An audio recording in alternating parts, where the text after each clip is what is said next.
नमस्ते बच्चों, good morning. तो आज हम 8वीं कक्षा के लिए जो 13 जो कविता चुंबक है धरती हमारी, जो इस कविता के बारे में आज हम जानकारी प्राप्त करेंगे, है ना। जो इसका अर्थ चुंबक है धरती हमारी, जो इसका मतलब चुंबक का अर्थ जो एक चीज को अपनी ओर खींचने वाला, जो चीजों को हम चुंबक कहते हैं, है ना, अपनी ओर खींचने वाला जो धातु। और धरती का मतलब पृथ्वी ಅಂದ್ರೆ ಭೂಮಿ, हमारी ಅಂದ್ರೆ ನಮ್ಮದು, ಅರ್ಥ ಆಯ್ತಾ। ಅಂದ್ರೆ ಚುಂಬಕ್ ಹೈ ಧರ್ತಿ ಹಮಾರಿ ಕವಿತೆಯ ಅರ್ಥ ಅಂದ್ರೆ ಭೂಮಿಯು ಕೂಡ ಒಂದು ಅಯಸ್ಕಾಂತದ ಅಥವಾ ಗುರುತ್ವಾಕರ್ಷಣ ಶಕ್ತಿ ಇದೆ ಎಂಬ ಒಂದು ಅರ್ಥವನ್ನ ಕೊಡುತ್ತೆ ನಮಗೆ ಬಚ್ಚೋ। देखिए तो ಸಂಕಲಿತ है ಅಂದ್ರೆ ಇದು ಒಂದು ಸಂಕಲಿತ ಅಂದ್ರೆ ಸಂಗ್ರಹಣೆ ಮಾಡಿರ್ತಕ್ಕಂತ ಒಂದು ಕವಿತೆ। देखिए पहले प्रस्तुत कविता में बताया गया है कि न्यूटन ने पेड़ से गिरते सेब को देखा और खोजबीन करके पता लगाया कि धरती में चुंबकीय गुण होता है। देखिए प्रस्तुत कविता में अरे चुंबक है धरती हमारे जो कविता में कवि जो बताया गया है कि न्यूटन ने पेड़ से गिरते सेब को देखकर, को न्यूटन नाम सुना है आपको, एक प्रख्याति जो साइंटिस्ट है, जो वैज्ञानिक है, वो पेड़ से ऊपर जो सेब देखकर और खोजबीन करके पता लगाया तो धरती में चुंबकीय गुण होता है। देखिए जो इसका अर्थ कवि ಹೇಳ್ತಿದ್ದಾರೆ, ನ್ಯೂಟನ್ ನಿಮಗೆ ಗೊತ್ತಿದೆ ಒಬ್ಬ ಪ್ರಖ್ಯಾತಿ ವಿಜ್ಞಾನಿ, ಅವರು ಒಬ್ಬ ಶ್ರೇಷ್ಠ ವಿಜ್ಞಾನಿಯೂ ಕೂಡ ಹೌದು, ಮತ್ತೆ ಗಣಿತ ಶಾಸ್ತ್ರಜ್ಞ ಕೂಡ ಹೌದು, ದಾರ್ಶನಿಕರು ಕೂಡ ಹೌದು, ಹೌದಲ್ಲ। ಅವರು ನಿಮ್ಮ ವಿಜ್ಞಾನದಲ್ಲಿ ಅವ್ರ ಸಂಪೂರ್ಣ ಮಾಹಿತಿಯನ್ನು ತಿಳ್ಕೊಂಡಿರ್ತೀರಿ, ಹೌದಲ್ವಾ। ಅವರು ಒಂದ್ಸರಿ ಬಾಲ್ಯದಲ್ಲಿ ಏನಾಯ್ತು ಅನ್ನೋದನ್ನ ನೋಡಿ, ಸರಿ ಏಕಾಂತವಾಗಿ ಒಂದು ಮರದ ಕೆಳಗಡೆ ಕುತ್ಕೊಂಡಿದ್ದಾರೆ ನೋಡಿ। ಪೇಡ್ ಸೆ ಗಿರ್ತೆ ಸೇಬ್ ಕೋ ದೇಕರ್, ಒಂದು ಸೇಬಣ್ಣು ಮರದಿಂದ ಕೆಳಗಡೆ ಬೀಳುತ್ತೆ, ಒಂದು ಸೇಬಣ್ಣು ಮರದಿಂದ ಕೆಳಗೆ ಬೀಳುತ್ತೆ, ಬಿದ್ದಾಗ ಅವ್ರು ಅಲ್ಲೇ ಕುತ್ಕೊಂಡಿದ್ದಾರೆ, ಬಿದ್ಕುಟ್ಲ ಅವ್ರು ತಗೊಂಡು ತಿನ್ಲಿಲ್ಲ। ಆದ್ರೆ ಏನ್ ಮಾಡ್ತಿದ್ವಿ ನಾವು ನೀವಾಗಿದ್ರೆ, ಇವಪ್ಪ ಸಿಕ್ಕಿದ್ದೆ ಸಾಕಂತ ಹೇಳ್ಬಿಟ್ಟು ಹಿಡ್ಕೊಂಡ್ ತಗೊಂಡ್ ಓಡೋಗ್ಬಿಡ್ತಿದ್ವಿ, ನಾವು ಅದ್ಲ ಎಂಜಲ ಮಾಡ್ಬಿಡ್ತಿದ್ವಿ ಇನ್ನೊಬ್ರು ತಿಂತಾರ ಅಂತ, ಹೌದಲ್ವಾ, ಅದು ನಮ್ಮ ಗುಣ।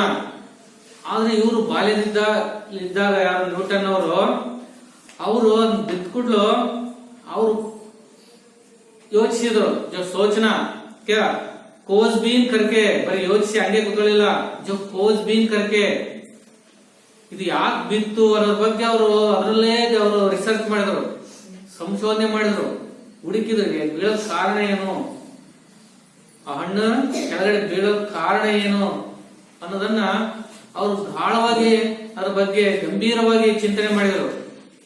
ಆ ಚಿಂತನೆ ಮಾಡಿ ಮಾಡಿ ಕೊನೆಗೆ ಅದರಿಂದ ಒಂದು ಉತ್ತರವನ್ನ ಪಡ್ಕೊಂಡ್ರು। ಉತ್ತರ ಪಡ್ಕೊಂಡಿದ್ದಾಗ ಅವ್ರಿಗೆ ಏನ್ ಉತ್ತರ ಸಿಕ್ತು, ಓ ಧರ್ತಿ ಮೇ ಚುಂಬಕೀಯ ಗುಣ ಹೋತಾ ಹೈ।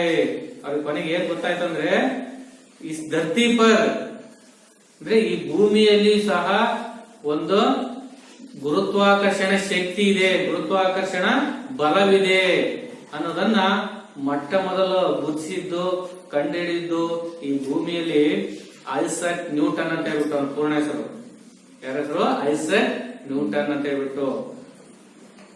देखिए बच्चों ಇಂಗ್ಲೆಂಡ್ ವಾಲೆ थे, ಇವರು ಇಂಗ್ಲೆಂಡ್ ಅವರವರು, ಇವರು ಬಾಲ್ಯದಲ್ಲಿ ಬಹಳಷ್ಟು ಒಂದು ಕಷ್ಟವನ್ನ ನಿಭಾಯಿಸಿದ್ದಾರೆ। ಅವರ ಬಾಲ್ಯ ಜೀವನದ ಬಗ್ಗೆ ಹೋದ್ರೆ ಇವರು ಬಾಲ್ಯದಲ್ಲಿ ಬಹಳಷ್ಟು ಕಷ್ಟವನ್ನ ನಿಭಾಯಿಸಿದ್ದಾರೆ। ಅವರು ಒಬ್ಬ ಸಾಮಾನ್ಯ ರೈತನ ಮಗ, ಯಾರು ಈ ನ್ಯೂಟನ್ ಎಂಬುವರು।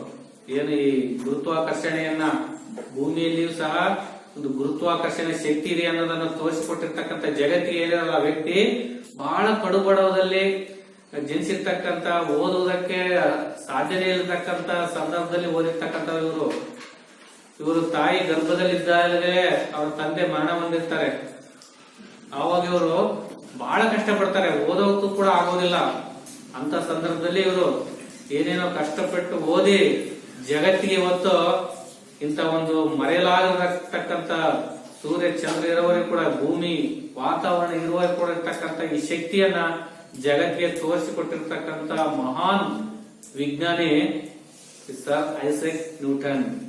ಸಮझे बच्चों, ये ನ್ಯೂಟನ್ ಬಾಲ್ಯದಲ್ಲಿ ಏನ್ ಅವ್ರಿಗೆ ಆಯ್ತು ಅನ್ನೋದನ್ನ ಈ ಕವಿತೆಯಲ್ಲಿ ಕೊಟ್ಟಿದ್ದಾರೆ. ಬಾಲ್ಯದಲ್ಲಿ ಆಗಿರ್ತಕ್ಕಂಥ ಯಾವ ರೀತಿ ಅವರಿಗೆ ಗಮನಕ್ಕೆ ಬಂತು ಅನ್ನೋದ್ರ ಬಗ್ಗೆ ಈ ಪ್ರಸ್ತುತ ಕವಿತೆಯಲ್ಲಿ ನಿಮ್ಗೆ ಇಟ್ಟಿದ್ದಾರೆ ಮಕ್ಕಳೇ, ಹೌದಲ್ಲ. ಅದ್ರ ಜೊತೆಗೆ ಅವರು ಕೆಲವೊಂದು ನಿಯಮಗಳನ್ನ, ಬೆಳಕಿನ ವಕ್ರೀಭವನಗಳ ಬಗ್ಗೆ ಅವುಗಳನ್ನು ಕೂಡ ತೋರಿಸಿಕೊಟ್ಟಿರ್ತಕ್ಕಂಥ ಜಗತ್ತಿಗೆ ಈ ಸರ್ ಐಸಕ್ ನ್ಯೂಟನ್. ಇದ್ರ ಹೆಚ್ಚಿನ ಮಾಹಿತಿಯನ್ನ ನೀವು ನಿಮ್ಮ ವಿಜ್ಞಾನ ವಿಷಯದಲ್ಲಿ ನೀವು ತಿಳ್ಕೊಳ್ತೀರಿ. ಈಗ ನೋಡಿದ್ರೆ ಒಂದು कविता रूपದಲ್ಲಿ निಮಗೆ ಕೊಟ್ಟಿದ್ದಾರೆ. पहले देखिए, इस कविता शुरुआत करने से पहले हम इस आने वाले कुछ नए शब्दार्थों के बारे में आज हम समझेंगे. गहरी, गहरी का मतलब जो गंभीर अथवा ಆಳವಾದ. इसी तरह खोजबीन करना ಅಂದ್ರೆ ವಸ್ತುಗಳನ್ನ ಪತ್ತೆ ಹಚ್ಚುವುದು, ವಸ್ತುಗಳನ್ನ ಹುಡುಕುವುದು ಅನ್ನೋ ಅರ್ಥ ಬರುತ್ತೆ. चुंबक, चुंबक का मतलब अयस्कांत अथवा गुरुत्वाकर्षणे, इंग्लिश ना मैग्नेट ಅಂತ ಕರೀತೀವಿ ಮಕ್ಕಳ. उसी तरह उनर, उनर का मतलब बुद्धिवंत, होशियार, बुद्धिमान. उसी तरह ढूंढ, ढूंढ का जो खोज, रिसर्च ಅಂದ್ರೆ ಹುಡುಕುವುದು. उसी तरह इसमें बहुत सारे जो शब्दार्थ है,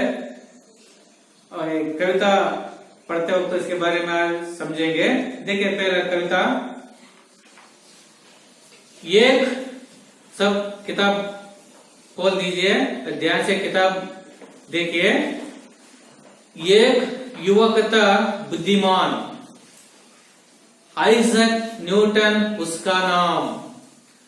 एक दिन बैठा बगीचे में, डूबा गहरी सोचा में, पेड़ से गिरा एक सेब लाल, सेब उठाया, पेड़ को देखा, ऊपर देखा, नीचे देखा, सेब को उसने फिर से फेंका. सेब आया फिर से नीचे, देख देख कर लगा सोचने, आखिर यहाँ गिरा क्यों नीचे. सोच सोच कर पता लगाया, खोजबीन कर यह समझाया, चुंबक बनकर धरती हमारे, खींचे वस्तुएं अपनी ओर सारे. बच्चों यही है गुण धरती का, याद रखो तुम नाम न्यूटन का. समझ गए बच्चों. मैं और एक बार मैं पढ़ता हूँ. देखिए, एक युवक था बुद्धिमान, किताब देखिए. आइजक न्यूटन उसका नाम. एक दिन बैठा बगीचे में, डूबा गहरी सोच में, पेड़ से गिरा एक सेब लाल, सेब उठाया, पेड़ को देखा, ऊपर देखा, नीचे देखा, सेब को उसने फिर से फेंका.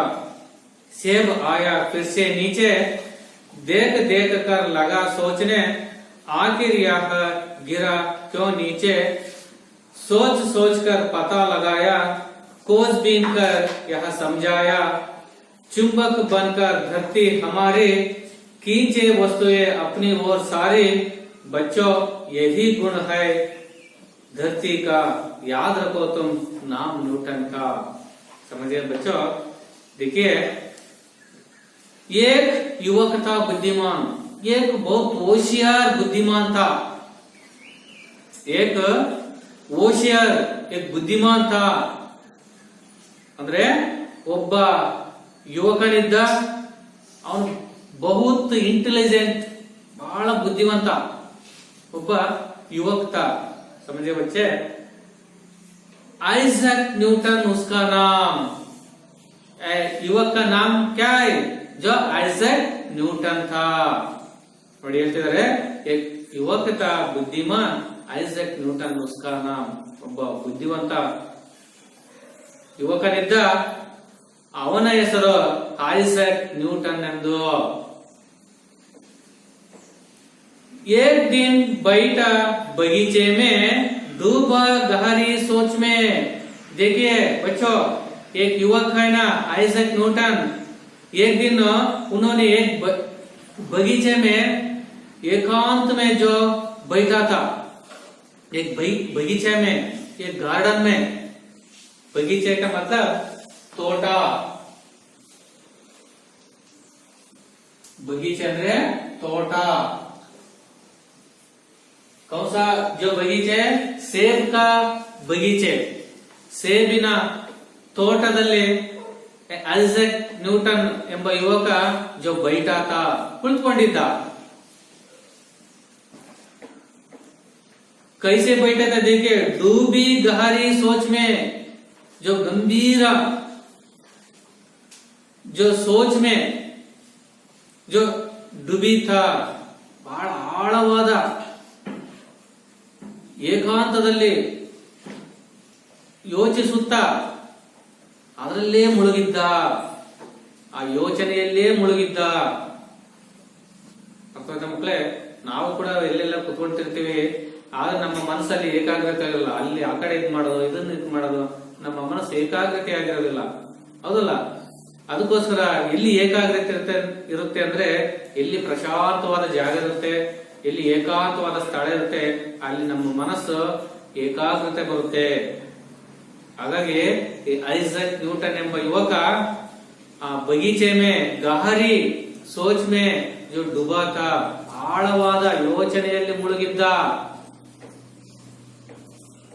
कौन सा जो सोच लिया देखिए आगे उसी समय में पेड़ से गिरा एक सेब लाल एक गहरी सोच में डूबा था जो इस अवसर में इस संदर्भ में जो पेड़ से एक सेब एक लाल सेब जो गिर पड़ा इस धरती पर ಇಂಥ ಸಂದರ್ಭದಲ್ಲಿ ಮರದಿಂದ ಒಂದು ಕೆಂಪು ಬಣ್ಣದ ಸೇಬು ಕೆಳಕ್ಕೆ ಬಿದ್ದಿತು ಮರದಿಂದ ಕೆಳಕ್ಕೆ ಬಿದ್ದಿತು ಒಂದು ಸೇಬು ಹಣ್ಣು ಕೆಂಪು ಬಣ್ಣದ ಸೇಬು ಹಣ್ಣು बाद में ये युवक क्या किया देखिए सेब उठाया ये सेब जो नीचे से उठाया ಕೆಳಗಿಂದ ಎತ್ಕೊಂಡ बच्चों बाद में देखिए पेड़ को देखा ಆ ಹಣ್ಣನ್ನು ಎತ್ಕೊಂಡ್ಬಿಟ್ಟು पेड़ को जो ऊपर देखा ಮರವನ್ನು ಒಂದ್ಸರಿ ಮೇಲೆ ನೋಡ್ತಾನೆ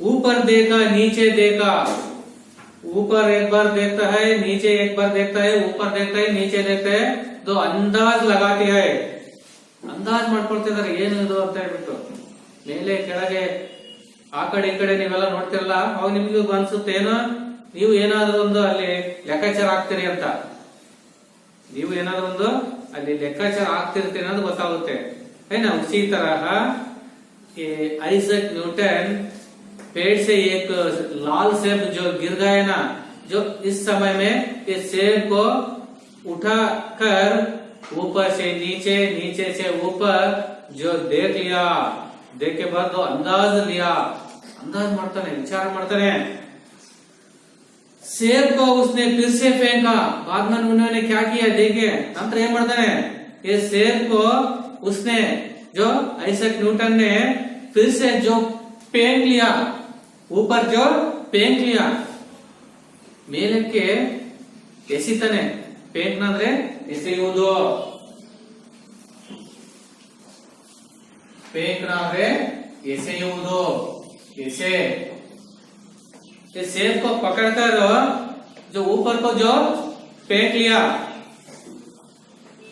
सेब आया फिर से नीचे आ सेब ಮತ್ತೆ ಬಂತು ಸೀದಾ ಕೆಳಗಡೆ ಹೌದಲ್ಲ ಮೇಲ್ಗಡೆ ಎಸಿತಾನೆ ಮತ್ತೆ ಕೆಳಗೆ ಬರುತ್ತೆ ಅವನಿಗೆ ಗೊತ್ತಾಗ್ತದೆ ಮೇಲೆ ಯಾಕೆ ಕೆಳಗೆ ಬಂತು ಏನಾ ಅगर ನಾವು ಯಾಕೆ ಕೆಳಗೆ ಬಂತಪ್ಪ ಅಂತ ತಮಗೆ ಪ್ರಶ್ನೆ ಮಾಡಿದ್ರೆ ವಿದ್ಯಾರ್ಥಿಗಳು ಸರ್ ಅಲ್ಲಿ ಮೇಲೆ ಏನಿಲ್ಲ ಕೆಳಗೆ ಬಂದ್ಬಿಡುತ್ತೆ ಅಂತ ತಿಳ್ಕೊಳ್ತೇವೆ ಮೇಲೆ ಇಟ್ಕೊಂಡ್ರೆ ಯಾರು ಇಲ್ಲ, ಹೌದಲ್ವಾ? ಅದು ಕೆಳಗ್ ಬಂತು ಅಂತ. देखो बच्चों, ಐಸಕ್ ನ್ಯೂಟನ್ ने इस तरह ನಾ ಸೋಚ್ ಲಿಯಾ, ಈ ರೀತಿ ಅವನು ಯೋಚನೆ ಮಾಡಿಲ್ಲ. ಯಾಕೆ ಬಂತು, ಅದು ಬರಬಾರ್ದು, ಯಾಕೆ ಬಂತು ಅಂತ ಯೋಚಿಸಿದ. देखिए ऊपर और नीचे अपोजिट वर्ड्स, ऊपर जो इसका जो विलोम शब्द नीचे, ऊपर और नीचे,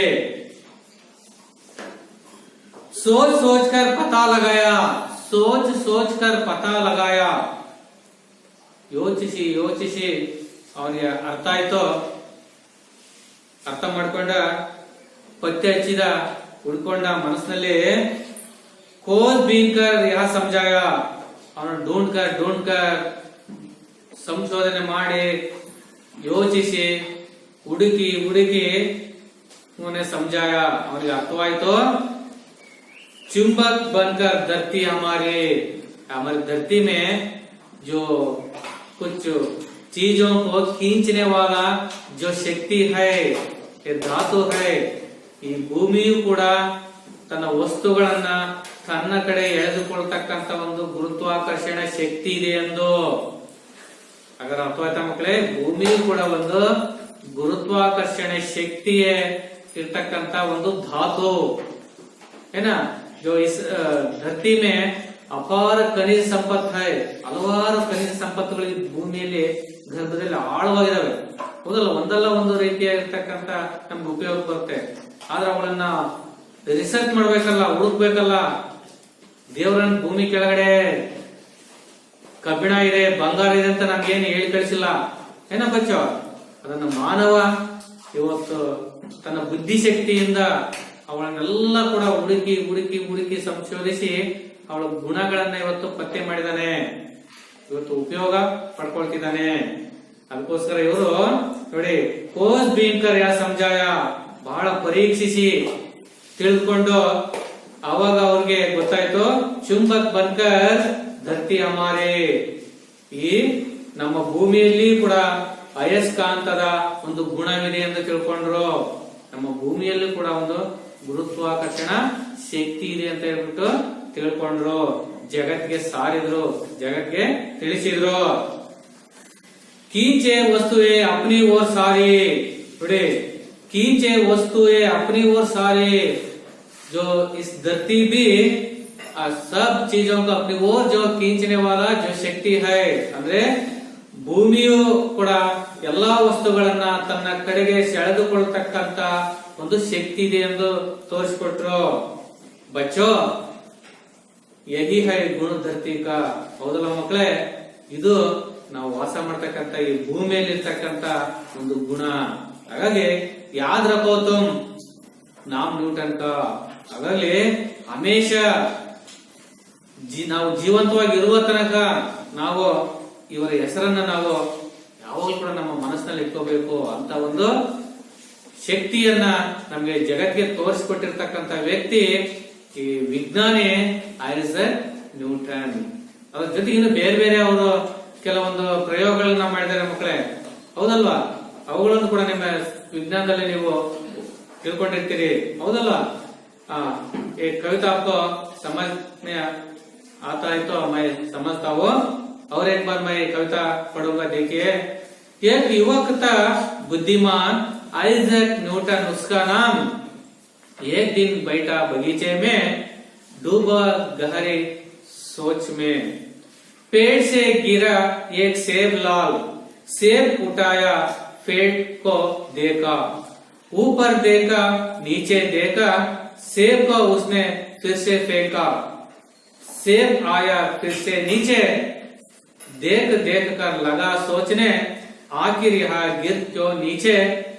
सोच सोच कर पता लगाया, खोज बीन करके समझाया, चुंबक बनकर धरती हमारी, चीजें वस्तुएं अपनी ओर सारी. बच्चों यही है गुण धरती का, याद रखो तुम नाम ನ್ಯೂಟನ್ का. ತಮಗೆ ಬಚ್ಚೋ ಅರ್ಥವಾಯ್ತಾ? ನೋಡಿ, ಅಂದ್ರೆ ಒಬ್ಬ ಬುದ್ಧಿವಂತ ಯುವಕ ಇದ್ದ, ಒಬ್ಬ ಬುದ್ಧಿವಂತ ಯುವಕನಿದ್ದ. ಅವನ ಹೆಸರು ಬೇರೆ ಏನೂ ಅಲ್ಲ, ಐಸಕ್ ನ್ಯೂಟನ್ ಎಂಬ ಹೆಸರು. ಐಸಕ್ ನ್ಯೂಟನ್ ಒಂದು ದಿನ ಒಂದು ಸೇಬಿನ ತೋಟದಲ್ಲಿ ಕುಳಿತುಕೊಂಡಾಗ ಹಾಗೆ ಕುಳಿತುಕೊಂಡಿರಲಿಲ್ಲ, ಒಂದು ಆಳವಾದ ಯೋಚನೆಯಲ್ಲಿ ಮುಳುಗಿದ್ದ. ಒಂದು ಆಳವಾದ ಗಾರಿ ಜೋ ಸೋಚ್ ಮೇ डूबा था, ಒಂದು ಆಳವಾದ ಯೋಚನೆಯಲ್ಲಿ ಮುಳುಗಿದ್ದ. जो उसी संदर्भ में पेड़ से गिरा एक सेब, ಮರದಿಂದ ಒಂದು ಸೇಬು ಕೆಳಗೆ ಬಿತ್ತು. ಆ ಸೇಬನ್ನ ಮತ್ತೆ ಎತ್ಕೊಂಡು ಪೇಡ್ ಕೋ ದೇಖಾ, ಮರವನ್ನು ಒಂದ್ಸರಿ ನೋಡ್ತಾನೆ. ಸೇಬ್ ಕೋ ಉಸ್ನೆ ಫಿರ್ ಸೆ ಫೇಂಕಾ, ಮತ್ತೆ ಆ ಹಣ್ಣನ್ನ ಮತ್ತೆ ಆ ಮರಕ್ಕೆ ಮೇಲೆ ಎಸಿತಾನೆ, ಒಗಿತಾನೆ. ಸೇಬ್ ಆಯ ಫಿರ್ ಸೆ ಕಿಂಚ, ಮತ್ತೆ ಕೆಳಗಡೆ ಆ ಹಣ್ಣು ಕೆಳಗೆ ಬೀಳುತ್ತೆ. ಸೇಬ್ ಆಯ ಫಿರ್ ಸೆ ನೀಚೆ, ಮತ್ತೆ ಸೇಬ್ ಕೆಳಗೆ ಎಷ್ಟು ಸರಿ ಹೋಗಿದ್ರು ಕೂಡ ಅದು ಹಣ್ಣು ತಕ್ಷಣ ಕೆಳಗೆ ಬೀಳುತ್ತೆ. ಇದ್ದಾಗ ದೇಖ್ ಕರ್ ಲಗಾ ಸೋಚನೆ, ನೋಡ್ತಾ ಯೋಚನೆ ಮಾಡಿದ. ಆಖಿರ್ ಯಹ ಗಿರ್ ಕ್ಯೋ ನೀಚೆ, ಕೊನೆಗೆ ಅವನಿಗೆ ತಿಳ್ಕೊತೀನಿ ಯಾಕೆ ಕೆಳಗೆ ಬೀಳುತ್ತೆ, ಆ ಹಣ್ಣು ಮತ್ತೆ ಯಾಕೆ ಕೆಳಗಡೆ ಬೀಳುತ್ತೆ. ಯೋಚಿಸಿ ಅವನು ಅದಕ್ಕೆ ಉತ್ತರವನ್ನ ಪತ್ತೆ ಹುಡುಕಿದ. ಅದಕ್ಕೆ ಕೋಚ್ ಬೀನ್ಕರ್ ಯಾ ಸಮಜಾಯ, ಅದನ್ನ ಹುಡುಕಿ ಪರೀಕ್ಷೆ ಮಾಡಿ ಬಿಟ್ಟು ಅವಾಗ ತಿಳ್ಕೊಂಡ. ಚುಂಬಕ್ ಬಂಕರ್ ದತ್ತಿ ಹಮಾರಿ, ನಮ್ಮ ಭೂಮಿಯು ಕೂಡ ಒಂದು ಏನೋ ವಸ್ತುವನ್ನ ಎಳೆದುಕೊಳ್ತಕ್ಕಂಥ ಒಂದು ಶಕ್ತಿ ಇದೆ ಅಂತ ಹೇಳ್ಬಿಟ್ಟು ಆವಾಗ ಅದಕ್ಕೊಂದು ವಿಷಯ ಕೊಟ್ಟ. ಭೂಮಿಯಲ್ಲಿ ಅಯಸ್ಕಾಂತದ ಗುಣವಿದೆ, ಭೂಮಿಯಲ್ಲಿ ಕೂಡ ಒಂದು ಗುರುತ್ವಾಕರ್ಷಣ ಶಕ್ತಿ ಇದೆ. ಗುರುತ್ವಾಕರ್ಷಣ ಶಕ್ತಿ ಅಂದ್ರೆ ಏನಪ್ಪಾ ಅಂದ್ರೆ ವಸ್ತುಗಳನ್ನ ತನ್ನ ಕಡೆಗೆ ಸೆಳೆದುಕೊಳ್ಳುವುದು ಅಥವಾ ಆಕರ್ಷಿಸುವುದು. ಇದು ಏನಾಗ್ತದೆ ಕೂಡ ತಟ್ಟನಂತೆ ಭೂಮಿ ಮೇಲೆ ಬೀಳುತ್ತೆ. ಅಲ್ಲಿ ಭೂಮಿಯಲ್ಲಿ ಅಯಸ್ಕಾಂತದ ಗುಣ ಇಲ್ಲದಿದ್ರೆ, ಗುರುತ್ವಾಕರ್ಷಣೆ ಶಕ್ತಿ ಇಲ್ಲ ಅಂದ್ರೆ ಆ ವಸ್ತುಗಳ ಮೇಲೆ ಈಜಾಡ್ತಾ ಇರ್ತಿದ್ವು, ಅಂದ್ರೆ ತೇಲಾಡ್ತಾ ಇರ್ತಿದ್ವು ವಸ್ತುಗಳು, ಕೆಳಗಡೆ ಬೀಳ್ತಾ ಇರ್ಲಿಲ್ಲ. ಹಾಗಾಗಿ ಈ ಗುಣವನ್ನ ಜಗತ್ತಿಗೆ ತೋರಿಸಿಕೊಟ್ಟಿರ್ತಕ್ಕಂಥ ವ್ಯಕ್ತಿ ಐಸಕ್ ನ್ಯೂಟನ್. कीचे वस्तुएं अपनी ओर सारी बच्चों यही गुण है धरती का. ನೋಡಿ, ಭೂಮಿ ಎಲ್ಲಾ ವಸ್ತುಗಳಲ್ಲಿ ತನ್ನ ಕಡೆ ಸೆಳೆದುಕೊಳ್ಳತಕ್ಕಂಥ ಒಂದು ಶಕ್ತಿಯನ್ನ ಇದೆ ಎಂದು ತೋರಿಸಿಕೊಟ್ಟಿರ್ತಕ್ಕಂಥ ಐಸಕ್ ನ್ಯೂಟನ್. ಬಚ್ಚೋ ಯಹಿ ಗುಣ ಧರತಿ, ಇದೆ ಈ ಭೂಮಿಯ ಒಂದು ಗುಣ. ನಾವು ತಿಳ್ಕೊಬೇಕಂದ್ರೆ ಭೂಮಿಯಲ್ಲಿ ಏನು ಗುಣ ಇದೆಯಪ್ಪ, ಭೂಮಿಯಲ್ಲಿ ಏನು ಸತ್ವ ಇದೆ ಅಂದ್ರೆ ನಾವು ಮೊದಲೇ ಹೇಳ್ತಕ್ಕಂಥ ತಕ್ಕನೆ ಸರ್, ಭೂಮಿಯು ಕೂಡ ಒಂದು ಗುರುತ್ವಾಕರ್ಷಣೆ ಶಕ್ತಿ ಇದೆ, ಭೂಮಿಯು ಕೂಡ ಒಂದು ಅಯಸ್ಕಾಂತದ ಗುಣ ಇದೆ ಅನ್ನೋದನ್ನ ನಾವು ಹೇಳ್ಬೇಕಾಗುತ್ತೆ, ಹೌದಲ್ಲ? ಹಾಗಾಗಿ ಯಾದ್ ರಖೆ ತುಮ್ ನಾಮ್ ನ್ಯೂಟನ್ ಕಾ. ಹಾಗಾಗಿ ನೀವೆಲ್ಲ ಭೂಮಿಯ ವಿಚಾರ ತಿಳ್ಕೊಂಡಿದ್ದಾಗೆ ನಮ್ಮ ತಟ್ಟನೆ ನಮ್ಮ ಮನಸ್ಸಿಗೆ ಬರ್ತಕ್ಕಂಥದ್ದು ಹೆಸರು ಅಂದ್ರೆ ಈ ವಿಜ್ಞಾನಿ ಐಸಕ್ ನ್ಯೂಟನ್ ಎಂಬುದು. ಮಕ್ಕಳೇ, ಅರ್ಥ ಆಯ್ತಾ? ಇಷ್ಟು ಇವ್ರ ಬಗ್ಗೆ ಇರ್ತಕ್ಕಂಥ ಒಂದು ಪರಿಚಯ. देखिए इसमें जो अभ्यास भाग में विलोम शब्द है, देखिए विलोम शब्द ಅಂದ್ರೆ अपोजिट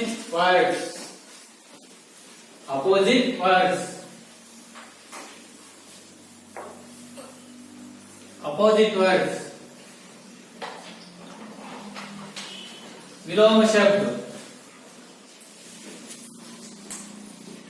विलोम शब्द मतलब विरुद्धार्थक पद.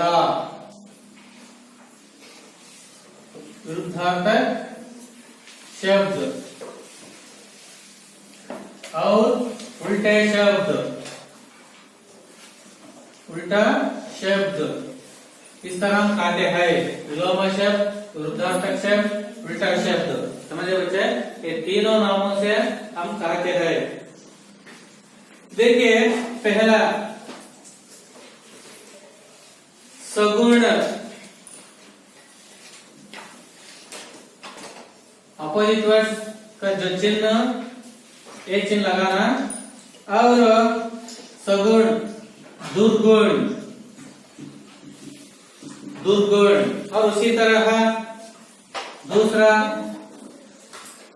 धरती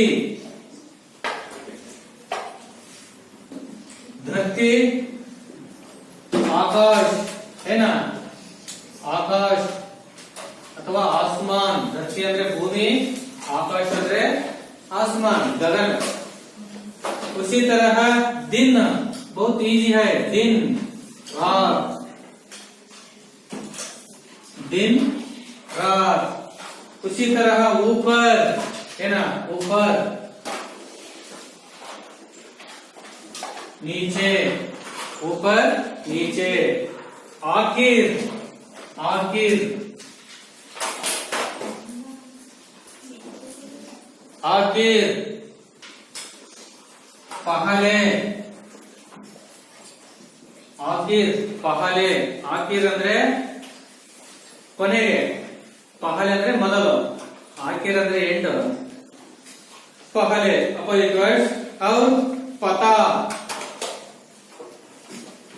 पता ना पता, ಗೊತ್ತು ಗೊತ್ತೇ ಇರತಕ್ಕಂಥದ್ದು।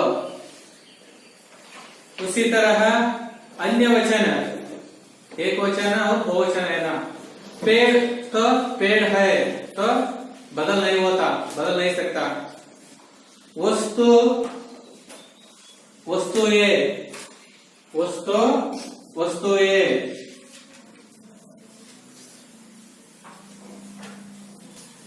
वस्तु वस्तुएं,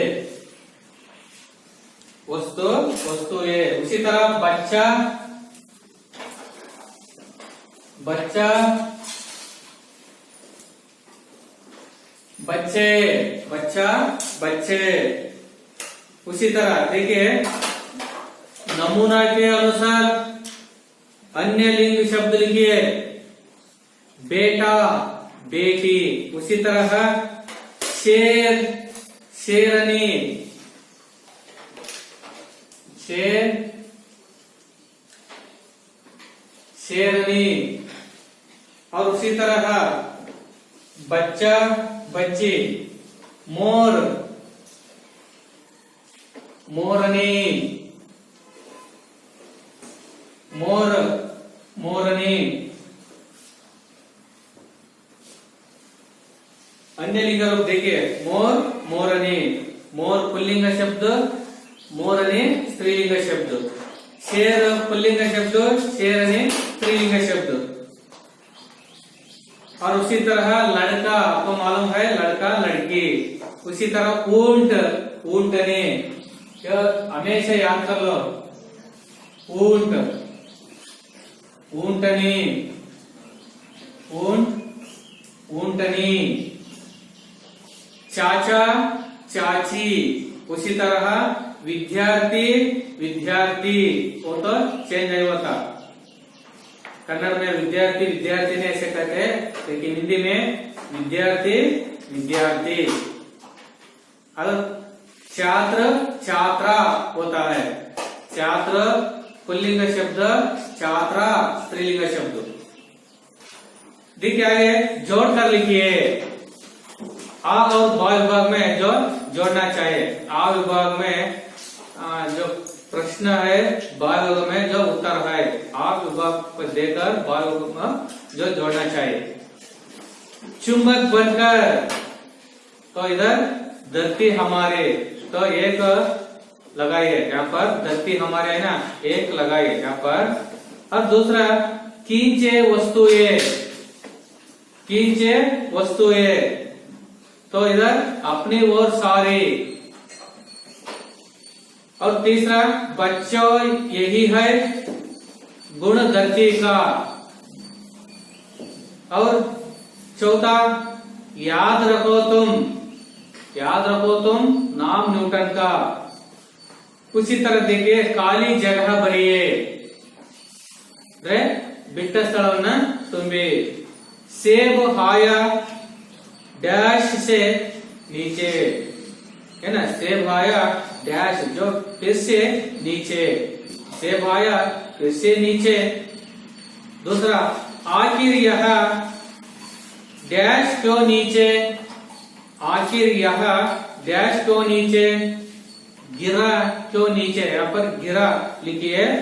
उसी तरह तीसरा सोच सोचकर डैश पता लगाया, सॉरी सोच सोचकर डैश लगाया, तो डैश में पता लिखना चाहिए। उसी तरह खोजबीन कर यह डैश है, खोजबीन कर यहाँ डैश में जो समझाया है लिखना पड़ेगा। और आगे देखिए वाक्यों को सही क्रम से लिखिए, क्रमबद्धವಾಗಿ ಬರೆಯತಕ್ಕಂಥದ್ದು। एक था युवक बुद्धिमान, तो एक शुद्ध रूप में लिखे तो एक युवक था बुद्धिमान, अच्छी तरह लिखे तो एक युवक था बुद्धिमान। और दूसरा पेड़ से गिरा पेड़ एक लाल, ये तो शुद्ध रूप में लिखे तो पेड़ से गिरा एक लाल सेब। और तीसरा फिर फेंक से को सेब उसने, देखो सेब को उसने फिर से फेंका। उसी तरह चौथा कर देख देख लगा सोचने, तो इसको हम देख देख कर सोचने लगा, देख देख कर सोचने लगा। पांचवा कर लगाया सोच सोच पता, तो इसको ठीक लिखे तो सोच सोच कर पता लगाया। जो इस तरह जो अभ्यास भाग में है बच्चों। देखिए आगे अध्यापन का संकेत, न्यूटन जैसे वैज्ञानिकों के बारे में जानकारी दी। ನೋಡಿ ನ್ಯೂಟನ್ ಎಂಬ ವಿಜ್ಞಾನಿಯ ಬಗ್ಗೆ ನೀವು ಹೆಚ್ಚಿನ ಒಂದು ಮಾಹಿತಿಯನ್ನು ನೀವು ತಿಳ್ಕೊಳ್ಳಿ ಏನಾ। ಹಾಗಾದ್ರೆ ನಿಮಗೆ ಗೊತ್ತಿದೆ ನ್ಯೂಟನ್ ನಿಮಗೆ ಚಿತ್ರ ನೋಡಿದ್ರೆ ಗೊತ್ತಾಗಿದೆ। ಅವರು ನೋಡಿ ಇದು ಎಷ್ಟು ಬಣ್ಣಗಳಿದಾವೆ ಅದರಲ್ಲಿ, 7 ಬಣ್ಣಗಳಿವೆ ಹೌದಲ್ಲ। ಈ 7 ಬಣ್ಣಗಳಿಗೆ ಒಂದು ಹೆಸರನ್ನ ಕೊಟ್ಟಿದ್ದಾರೆ। ಆ 7 ಬಣ್ಣಗಳಿಗೆ ನಾವು ಏನಂತ ಕರಿತೀವಿ, ಕಾಮನ ಬಿಲ್ಲು ನೀವು ನೋಡಿರ್ತೀರ ಆಕಾಶದಲ್ಲಿ, ಅವಕ್ಕೆ ವಿಬ್ ಗಯಾರ್ ಅಂತ ಕೂಡ ನಾವು ಕರಿತೀವಿ। ಅವುಗಳನ್ನ ಇವರು ಸಂಶೋಧನೆ ಮಾಡಿ ರಿಸರ್ಚ್ ಮಾಡಿ ಜಗತ್ತಿಗೆ ಕೊಟ್ಟಿರ್ತಕ್ಕಂಥವರು ಈ ಐಸಕ್ ನ್ಯೂಟನ್ ಅವರು। ನೋಡಿ ಇದು ನಾವು ಈ ತರ ತಿರುಗಿದಾಗ ಏನಾಗುತ್ತೆ ಗೊತ್ತಾ, ಬೆಳಕು ಇಲ್ಲಿ ವೈಟ್ ಕಲರ್ ಅನ್ನ ತೋರಿಸುತ್ತೆ, ಪಾಸ್ಟ್ ಅನ್ನ ತಿರುಗಿದಾಗ ಇದು ನಮ್ಗೆ ಬಿಳಿ ಬಣ್ಣವನ್ನ ಕಾಣುತ್ತೆ ಏನ। ಇದನ್ನ ನಮ್ಮ ಜಗತ್ತಿಗೆ ತೋರಿಸ್ಕೊಟ್ಟಿರ್ತಕ್ಕಂಥವರು ಈ ಐಸಕ್ ನ್ಯೂಟನ್ ಅವರು। ಬೆಳಕಿನ ವಕ್ರೀಭವನ ಅಂತ ನಾವು ಕರಿತೀವಿ। ಬೆಳಕು ಒಂದು ಕಡೆಯಿಂದ ಇನ್ನೊಂದು ಕಡೆಗೆ ಅದು ಪಸರಿಸುತ್ತೆ, ಹರಡುತ್ತೆ ಹೌದಲ್ಲ, ಅದನ್ನ ಈ ಜಗತ್ತಿಗೆ ತೋರಿಸ್ಕೊಟ್ಟಿರ್ತಕ್ಕಂಥವ್ರು ಈ ಐಸಕ್ ನ್ಯೂಟನ್ ಅವರು। ನಿಮ್ಮಂಗೊಬ್ಬ ಸಾಮಾನ್ಯ ಹುಡುಗ, ಅವ್ರ ಅಪ್ಪ ಅಮ್ಮ ಯಾರು ವಿಜ್ಞಾನಿಗಳಲ್ಲ ಹೌದಲ್ಲ, ಅವರು ತಂದೆ ಇವ್ರ ತಾಯಿಯ ಇವ್ರ ಗರ್ಭದಲ್ಲಿದ್ದಾಗ ತಂದೆ ಮರಣ ಹೊಂದೋಗ್ತಾರೆ, ಅವಾಗ ಇಲ್ಲದ್ದೇ ಕಷ್ಟವನ್ನ ಪಡ್ತಾ ಇರ್ತಾರೆ। ಕೊನೆಗೆ ನೋಡಿ ಯಾವ್ದೋ ಒಂದು ಪ್ಲೇಗ್ ರೋಗಿಗೂ ಕೂಡ ಇವ್ರು ತುತ್ತಾದಾಗ ಆ ಊರೇ ಬಿಟ್ಟು ಬಂದಿರ್ತಾರೆ। ಕೊನೆಗೆ ಇಷ್ಟೆಲ್ಲಾ ಕಷ್ಟಪಟ್ಬಿಟ್ಟು ಇನ್ನೊಬ್ಬರ ಆಶ್ರಯದಲ್ಲಿ, ಬೇರೆಯವರ ಆಶ್ರಯದಲ್ಲಿ ಇವರು ಓದಿ ಇವತ್ತು ಜಗತ್ತಿಗೆ ಇಂತ ಒಬ್ಬ ದೊಡ್ಡ ವಿಜ್ಞಾನಿಯಾಗಿದ್ದಾರೆ ಈ ನ್ಯೂಟನ್। ನೀವೆಲ್ಲ ಇನ್ನು ಇದಕ್ಕಿಂತ ಹೆಚ್ಚಿನ ಒಂದು ಮಾಹಿತಿಯನ್ನ ನೀವು ವಿಜ್ಞಾನ ವಿಷಯದಲ್ಲಿ ತಿಳ್ಕೊಳ್ತೀರಿ ಹೌದಲ್ಲ। ಇನ್ನು ಹೆಚ್ಚಿನ ಮಾಹಿತಿ ಬೇಕಾದ್ರೆ ನೀವು ತಿಳ್ಕೊಳ್ಳಿ, ಇವ್ರ ಬಗ್ಗೆ ಬೇಕಾದಷ್ಟು ವಿಚಾರ ಇದೆ, ನಿಮ್ಗೆ ತಿಳಿದಾಗ ಗೊತ್ತಾಗುತ್ತೆ ಈ ಜಗತ್ತಿಗೆ ಎಷ್ಟೊಂದು ಇವ್ರ ಕೊಡುಗೆ ಇದೆ ಅನ್ನೋದನ್ನ ನಿಮ್ಗೆ ಗೊತ್ತಾಗುತ್ತೆ ಹೌದಲ್ಲ। ಇದು ಬೆಳಕಿನ ವಕ್ರೀಭವನ್ನ ತೋರಿಸಿಕೊಟ್ಟಿದ್ದು ಜಗತ್ತಿಗೆ ಈ ಐಸಕ್ ನ್ಯೂಟನ್। ಈ 7 ಬಣ್ಣಗಳಿರ್ತಕ್ಕಂಥ ಕಾಮನ ಬಿಲ್ಲುಗಳಲ್ಲಿ ಯಾಕೆ ಜಗತ್ತಿನಲ್ಲಿ ಆಕಾಶದಲ್ಲಿ ಮೂಡುತ್ತೆ ಇವುಗಳೆಲ್ಲ ಅಧ್ಯಯನ ಮಾಡಿದ್ರು ಇವರು। ಕೊನೆಗೆ ಅದಕ್ಕೆ ಈ ರೀತಿ ಬೆಳಕಿನ ವಕ್ರೀಭವನ್ನ ಇವರು जगत के तोरिसिಕೊಟ್ಟಿರತಕ್ಕಂತ विज्ञानी आइजैक न्यूटन। समझिए बच्चों, देखिए जो इस कविता को हम आज खत्म कर दूंगा और इसके पहले हम गृह पाठ के रूप में आपको जो क्वेश्चन आपको देता हूँ आप कल लिख कर लाइए। क्वेश्चन लिखिए, युवक कैसा था। क्वेश्चन नंबर 1, युवक कैसा था। और तीसरा और दूसरा, युवक का क्या नाम था। युवक का क्या नाम था। और तीसरा, पेड़ से क्या गिरा। और चौथा, युवक कहाँ बैठा था। और 2 या 3 में एक प्रश्न लिखिए, पेड़ से गिरे सेब को देखकर न्यूटन ने क्या सोचा। पेड़ से गिरे सेब को देखकर न्यूटन ने क्या सोचा। ये प्रश्नों का हल गृह पाठ के रूप में मैं घर में और एक बार एक कविताओं को पढ़िए, पढ़कर सोच समझकर जो इसका जो अच्छी तरह से जो उत्तर लिख कर लाए। तो आज ये कविताओं को मैं समाप्त कर दूंगा। धन्यवाद।